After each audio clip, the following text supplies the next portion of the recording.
Consider supporting Archaeosoup on Patreon for as little as $1 per month. Link available in the video description. Thank you.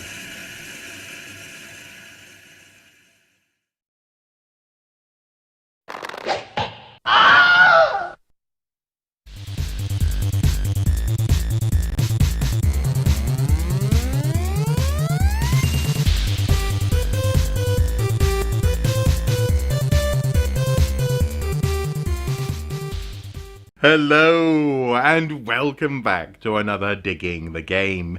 In this series we play computer games as archaeologists, and today I'm revisiting The Legend of Zelda Breath of the Wild. In fact, I'm revisiting the site of the Forgotten Temple, because in this episode I want to take a closer look at the Ancient Hylian culture. And for my money, this is the epicenter of that culture. In the computer game Legend of Zelda Skyward Sword, the culmination of your efforts results in this giant statue of the goddess Hylia being brought to Earth from its place on a floating island in the clouds. And it seems as though from that point, from this point literally in the land in fact, and in time, the ancient Hylians built outwards.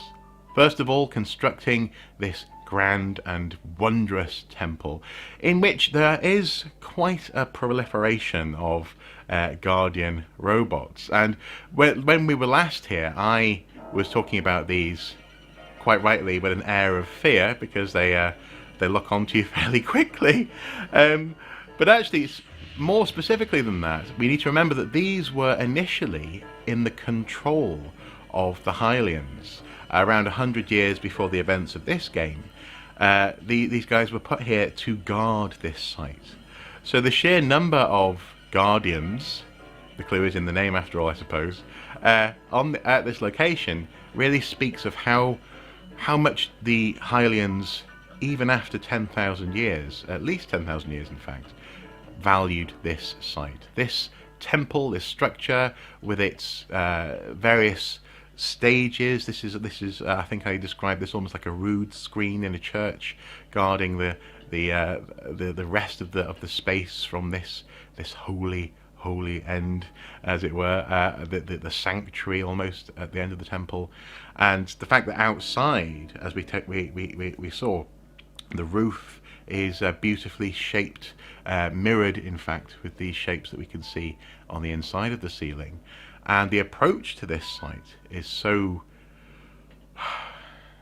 bombastically ritualistic, so much like something that you might see in ancient Egypt. In fact, it's quite clear that this was an epicenter, if not literally, of the Hylian or the ancient Hylian culture. It was certainly their spiritual and philosophical home. But in this episode, I don't want to focus necessarily on this spot. I want to go and explore a couple of other ancient Hylian sites, because I have a bit of a theory as to what was going on with the ancient Hylians once they had landed here and once they began to spread out across this world. So here we are at Tena Kosa Shrine. This is on the Tabantha frontier, and it is a site that's known on the map as the Ancient Columns. This whole area is covered in ancient columns. So that's a little bit of a clue as to what I think is going on with the ancient Hylian culture. But just for a point of reference, we have here, this is where the Forgotten Shrine, or the Forgotten Temple is. We were just in this location. There you go, Forgotten Temple. And that's where we were, next to that shrine there. And we have beamed all the way down the valley, essentially, to the other end, where the ancient columns are. I would humbly submit at this point that this architecture is deliberately reminiscent of the ancient Greeks. And not only because of its ancientness, and therefore a reference, a semi-conscious reference to an ancient culture that lay the groundwork for much of what would come later. The same goes for ancient Greece and arguably much of Western Europe. But in this instance, I think there's a practice here that is reminiscent of ancient Greece, and that is that wherever they went, they built temples. I think it was no, it wasn't Herodotus. I think maybe was it Plato who described the Greeks as temple builders, or certainly argued that that was one of the key facets of Greek culture, was to build temples to the gods wherever they went. And it was one of the first things that happened every single time they set up a colony, in fact, around the Mediterranean. And here we have a very careful layout of columns, something that is reminiscent of the ruins of an ancient Greek temple. Now, I don't want to draw too many exact parallels with ancient Greek culture, because these are the ancient Hylians. But I think there's something there. There's an analogy there that's probably useful in terms of how we think about these spaces. The focus of these columns leading up to this high ground here is the shrine, and we know that these shrines came about from the ancient Shika culture, which I think in the timeline had interactions with the ancient Hylians. Again, we're talking about the span of around 10,000 years in terms of in-game cycles of evil coming and going, and the Hylians fighting that evil and banishing it, and then it coming back again. And I think the Shaker early on constructed shrines and also the divine beasts. There's one of the divine beasts over there, in fact, the giant sort of eagle robot. And it looks as though I would be willing to bet that this temple-like space is focused on this shrine up here. I'm not quite sure which came first, though. That's something that I'll have to look into. Although I would posit that if anything came first, it would be the shrine and then the temple. But I shall put on screen, shall I, which came first in game lore. Further down, though, on this plateau, amongst these ancient columns, so away from that focus over there, with no obvious sign of a roof, incidentally. There's no structure above the peaks of these columns still surviving. No hints even of a roof. It looks as though all of this stuff was designed to focus on that space where the shrine is. Here we have a hint of possibly a roof, and this almost looks like a Roman structure, in fact. So it's maybe Romano-Greek in that sense, in terms of its references. In here, quite possibly, there was a roof, and I'm going to ignore the fact that makes no sense, having that pillar there coming off the end of that, what looks like the return of a wall, in terms of what probably should be a rectangular space. It looks as though, at the very least, we have a series of pillars defining space. We've talked in previous episodes how a place is merely space objectified, and that's certainly objectifying space, turning it into a focus. And perhaps what we're seeing here is a series of progressive meeting places, gathering points, focuses for worship, possibly. Although I don't want to just fall back on ritualistic explanations. It could be a meeting place for trade. You need to remember that this is at the other end of that canyon from the original landing point for the ancient goddess statue. And so I'm wondering whether or not this was a starting point, perhaps, for approaching the ancient goddess statue. Perhaps people would start here and then make their way up the canyon. In fact, if we go down here, there is a hint, is there not, of another stopping point here. Perhaps what we're seeing is something akin to a pilgrimage route. People would start up at that plateau and then come along. Maybe the ground level has shifted over time. Again, we're talking about 10,000 years. Maybe there has been some collapses or changes in terms of what was bridged to what. I'll open this treasure chest while I'm here. Meteor rod. Cool. Thank you very much. And then actually, if we look further along, we have more pillars over here.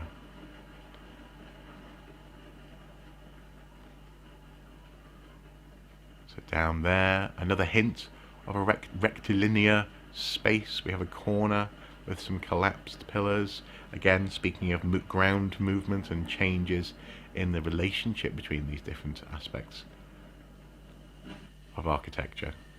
And here we have some pillars which are at decidedly awkward angles.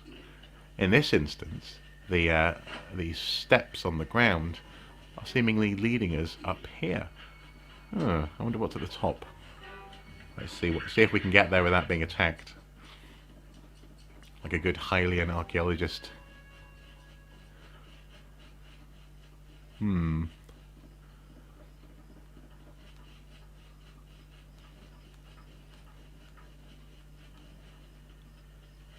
don't know. Are there any hints of these pillars continuing up here? I might fast forward this bit.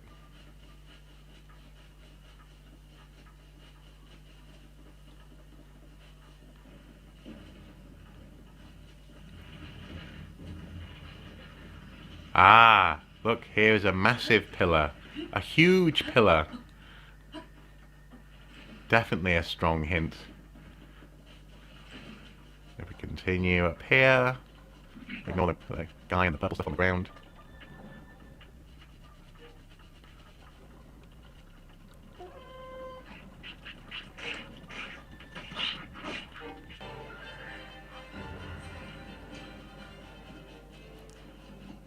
And finally we get to the top, where there is in fact another huge pillar, which is built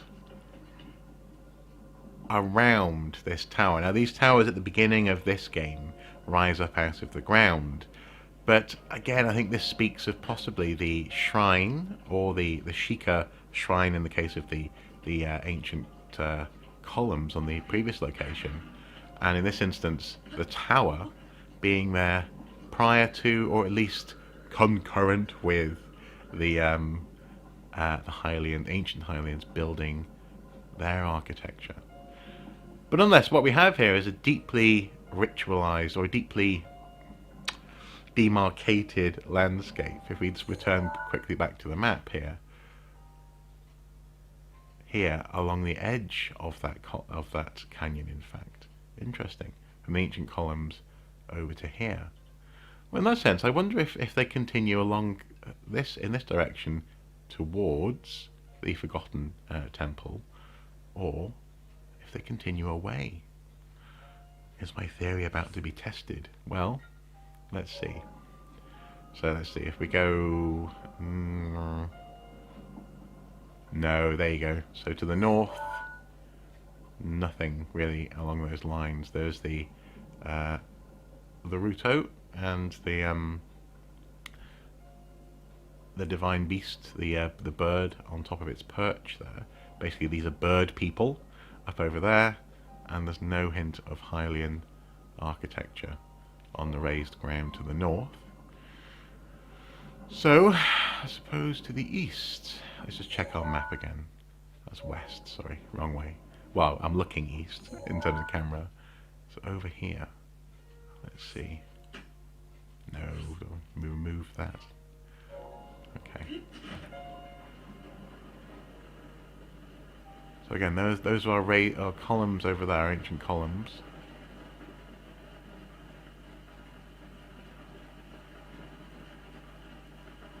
There are none in the distance there either. Yeah, I think over there and back where we've just jumped from are actually a focus of columns at the other end of this canyon. I think my theory holds true, thankfully. Not that I would have re-recorded this if it hadn't. I would have taken it on the chin, scientific method, you know, testing the hypothesis and then testing it to destruction. I think in this instance, so far the hypothesis is doing well. Let's get to the top of here. Have a quick gander. Go away, there's Alphos. Yeah, nothing up here either. There's no pillars along that ridge. There's no pillars over there either. So yeah, it looks as though at each end of this canyon, we have the Forgotten Temple over there, and then we have over here the ancient pillars, and also the pillars surrounding the Tabantha Tower over there. Interesting. Now, I want to take a look at another site where it seems that the Ancient Hylians are doing something very similar. So, here we are in the Akala region, to the southeast of Tarry Town, on Lake Akala. And the site I want to show you is just down here, overlooking the beach. And again, it is a point of significance. This is most certainly a punctuated mark in the landscape. But interestingly, the relationship here between this temple, I'm going to call it, again, very much in a Romano-Greek kind of fashion, building a significant temple or a place of monumental significance in a significant place on the landscape, is not directly connected to a Sheikah shrine here. Rather, it is overlooking the Sheikah shrine down in the bay below. That spiral, that spit of sand there, seemingly is what this temple is focused on. Oh, in fact, let's follow this flower, shall we?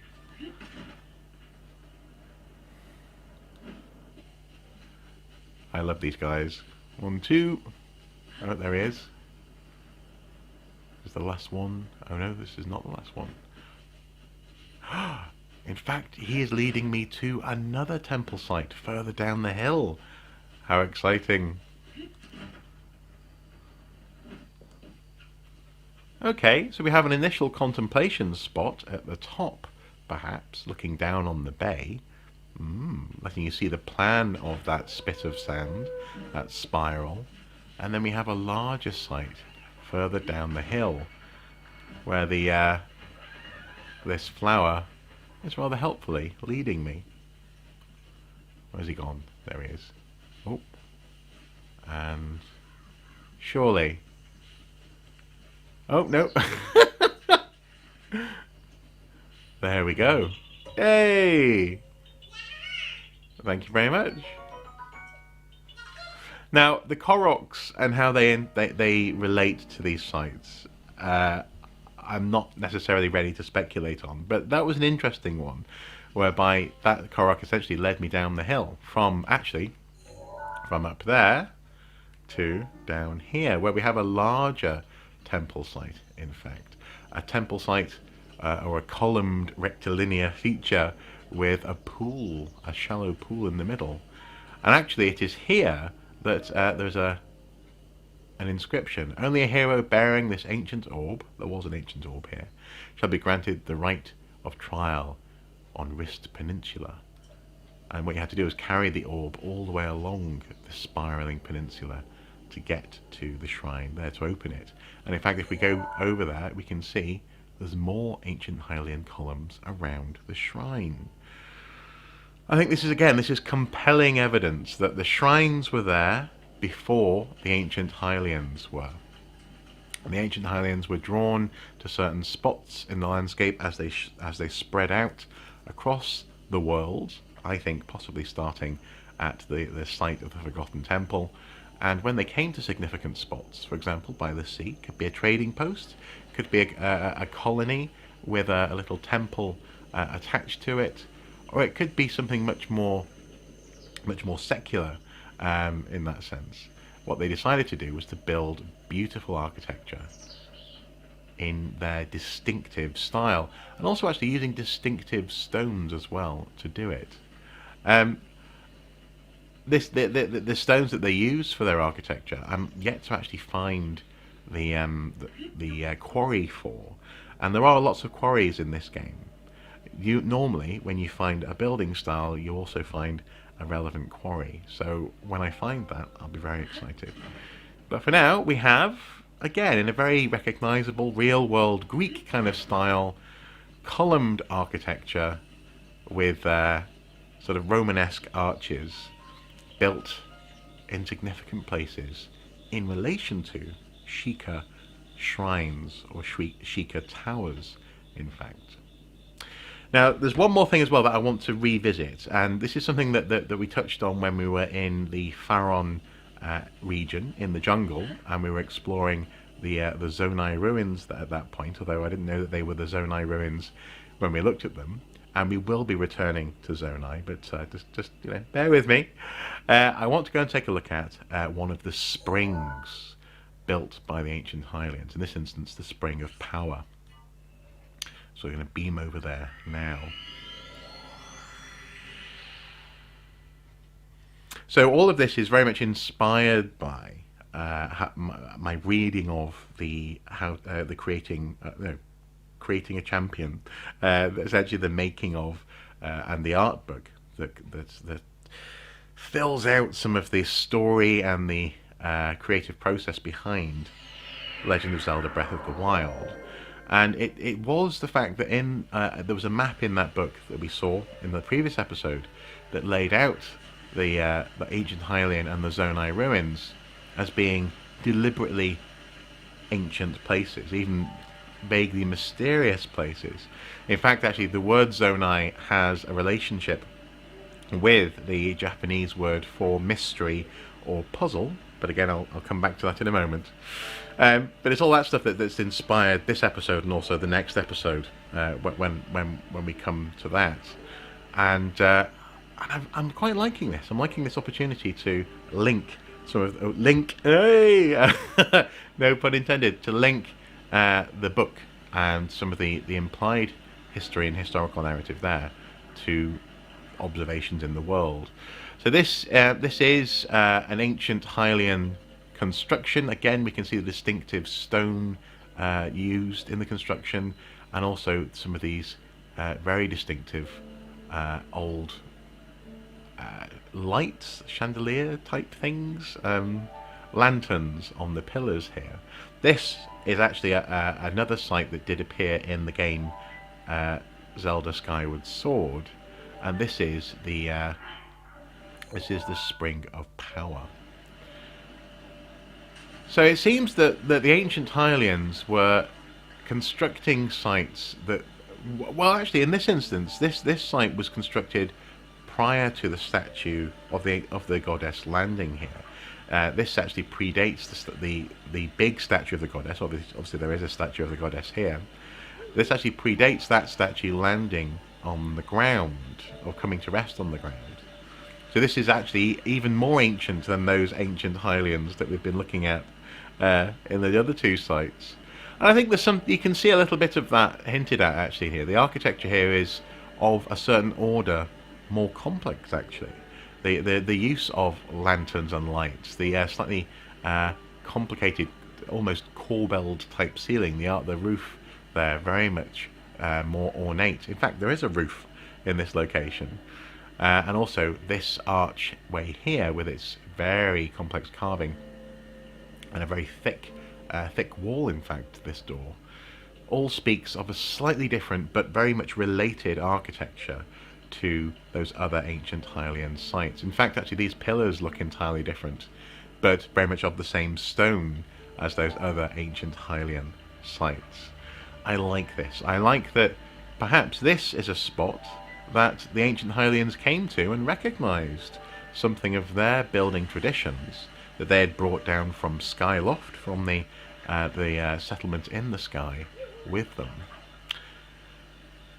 It is complicated, because in Skyward Sword they do talk about, actually, there was a time when people lived on the ground before they went and lived up in the sky. So perhaps actually what we're seeing here is previous Hylians, who are even more ancient than the ancient Hylians, who had refugees that went up into the sky when life on the ground became too difficult, too monster-ridden, and they took with them the building style and the building techniques that they had learned into Skyloft, and they continued, and they developed a more chunky form of architecture, especially with the columns, and a slightly less, possibly a slightly less ornate form of that architecture. Maybe they lost some of their skill when they were up in the clouds. Now, at this point, I may be losing some of you. If you haven't played Legend of Zelda Skyward Sword. I've been trying to reference it visually for you here, but I find this very gratifying, and I like the fact that these sites are related to each other, but also related to the story as presented in a previous Zelda game. It is a pleasing consistency, but it's also there to be read. If you look at it, you can tell that these features are related, but they're also different. So, having established something of a story, a hypothesis for the relationship between these different sites, the Ancient Hylians seemingly landing at the site of the Forgotten Temples, spreading out, building monumental architecture, seemingly in relation to, or certainly alongside, the ancient Sheikah shrines or towers, and maybe in turn coming across some of this even more ancient architecture that is related but distinct as well, some of their ancestors possibly prior to the events of Skyward Sword. I'd like to go and visit now another site, the last site of this video, to the south, and that is at the Torrin wetland. So we have here this is the peninsula and some of the sites that we've visited, Tarrytown, and there's the Torrin wetland. So once again, I'll see you there. So here we are gliding down towards the Torrin wetland, which unfortunately is guarded by some currently active guardians. You can see them there walking around ready to blast anything that they catch their beady eyes on, or cast their beady eyes on, in fact. But this area, this wetland area, doesn't seem to fit with some of the rules that we've established so far. And therefore what we might be seeing here is actually, this is a mundane form of ancient Hylian architecture. We have some similar features, pillars with Romanesque arches. Oh, I'm going to wake up that guy. Run and hide, run and hide, run and hide. Behind the tree. There we go. Okay. But the point is, this site does not seem to be related to or in conjunction with ancient Sheikah shrines, as with the other places that we've examined today. This wetland is flat, and because it's quite low lying, it seems to have been flooded, hence wetland. And presume we can probably presume, or I think it's a reasonable presumption to make, that the ancient Hylians didn't build here when it was quite so wet. But the fact that in this flat open space, currently wet space, they decided to build a small series of structures. Let's see if we can find some more.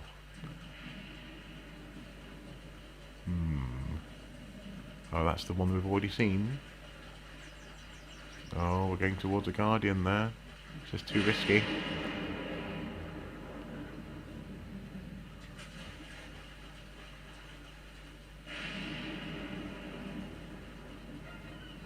Here we go. So there's another pillar just here, lying on the ground.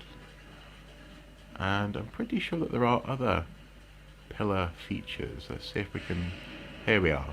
Some more pillars and another sort of corner piece for another rectilinear feature, as they say. The fact that they built here, I think, in this plain, unrelated to a viewpoint or a shrine of significance, quite possibly is a site of slightly more mundane activity, so trade or a meeting place or a place for feasting, something along those lines. Oh, I just got hit by lightning. It's my fault for wearing a metal shield there. Let me just deal with that problem, shall I? I've got something that won't attract a blast. There you go. That much better. What about my bow? That's not good. So I'll remove that, I think. And my sword, in fact, isn't good. I'll wear a leaf. There you go. But I think this site here, in terms of its location, seems to be different from the others, and I wonder if what we're seeing here is an expression of daily life for the ancient Hylians, something which is not quite so ritualistically or geographically significant as those other sites that we've been witnessing. Now, I'm currently being utterly blown to pieces by this Guardian. I'm going to retreat somewhat, let's see, up to here for our conclusion.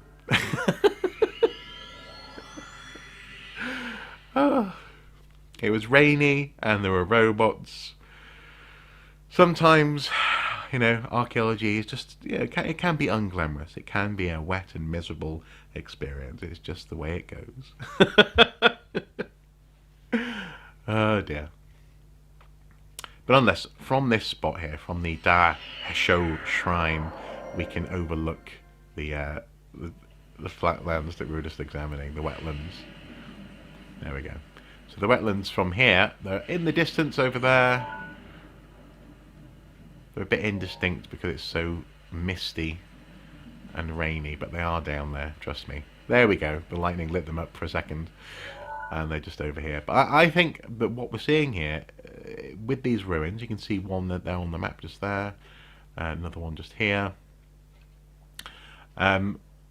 is some sort of staging area or a trading area or something like that, next to Lake Akala. So it could be for fishing, possibly, but the lake doesn't in turn have a connection to the sea. Perhaps actually this is a place of rest on the way to the high point here at the top of the peninsula, and then down to the shrine there. It's the Torin wetland site is a bit harder to interpret, but it is one of those key ancient Hylian sites, and I'm glad we managed to visit it without actually dying. Sadly, though, the weather wasn't perfect, but can't have everything. So, what do you guys think? The ancient Hylians. I think there is a compelling connection in terms of their behavior with the ancient Greeks in particular, because as they spread through the Mediterranean, wherever they went, they built this sort of columned ritual architecture, these temples. In fact, building a temple was one of the first things you did when you established a town. I think for the Romans, it was slightly different. It was temple and forum, or even forum and temple, in terms of the order of necessity. But certainly for the Greeks, temples and those column structures were crucial. And I think here we're seeing something similar in terms of behavior. Now, whether that's a deliberate reference to behavior, or simply a reference to a culture that came before, it's hard to say. Whether or not the game designers, when they were designing this history, were simply saying, well, what's in Europe and what came before the medieval period in Europe, or whether they were saying, how did the ancient Greeks behave, it's hard to exactly establish. But I think we've established a pattern of behaviour in this episode, and if you have any theories or thoughts or anything you'd like to add to this, please do comment below, because I'd love to test this idea, this notion, if we can. Thank you as ever for watching. Next time, my intention is to visit the Zonai ruins, take a closer look at some of the ruins in the Faron region, in and around Dracozu Lake, but also actually in particular, I've already pinned it up here with this special medallion, so we can beam there very quickly. The travel medallion. I want to examine this here, the approach to the Flow ruins, and this at the bottom of this hill, there's a hill that sort of starts at the bottom. We sort of walk up here, is very interesting, and then when we get into here, it's even more interesting. So that's going to be next episode for the archaeology of the Legend of Zelda Breath of the Wild, the Zonai, and also actually we'll take a look at one or two, or maybe even all three depends on how much time we have, of the labyrinths built by the Zonai as well, the North Lomi labyrinth here is a very good example. Thank you again for watching. As ever, until next time, do take care. Bye bye.